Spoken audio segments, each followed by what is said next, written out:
பிளாக்கிக்கு வந்து இன்றைக்கி காலையில் ஒரு முறை கொடுத்தேன், ஈவினிங்கும் வர வச்சு கொடுத்துருக்கேன். சாப்பிட்டுட்ருக்கு. இப்போது நல்ல வேலை நான் வந்து மழை வர மாதிரிக்கு வச்சுட்டு கிளம்பிடலான்னு நினச்சேன். நான் பிளாக்கின்னு குரல் கொடுத்துட்டே இருந்தேன் கண்டினியூவாக. அவள் வந்துட்டா.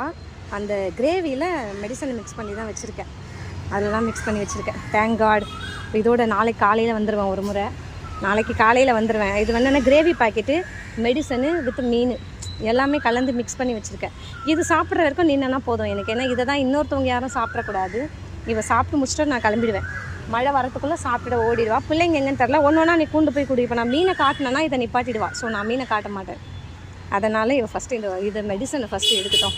நாளைக்கு காலையில் ஒரு வேளை மெடிசன். மழை இருட்டுது. தினமும் சென்னையில் வந்து ஈவினிங்கில் மழை இருட்டிகிட்டே தான் இருக்குங்க. நல்ல வேலைங்க. போங்க. நான் மருந்தை ரிட்டன் எடுத்துன்னு போகணுமோன்னு ரொம்ப கவலைப்பட்டேன் நான். என்னடா இது, அதுவும் ஃப்ரெஷ்ஷாக கலந்து இப்போ தான் கொண்டு வந்தேனே. லக்கிலி உள்ள மீனை காட்டல. அதுக்கு தான் மீனை காட்டிட்டா வேலைக்கு ஆகாது.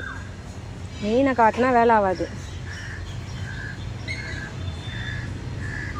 சீக்கிரம் மழை வர மாதிரி இருக்கு. நீ என்ன பண்ணு, பிள்ளைங்களுக்கு ஒரு மீனாக எடுத்துகிட்டு போய் கொண்டு போய் கொடு, சாப்பிட்ருவாங்க அவங்க. நீ இந்த மெடிசனை சாப்பிடு. எனக்கு அதுதான் எனக்கு மெயின். இதுதான் முக்கியம்.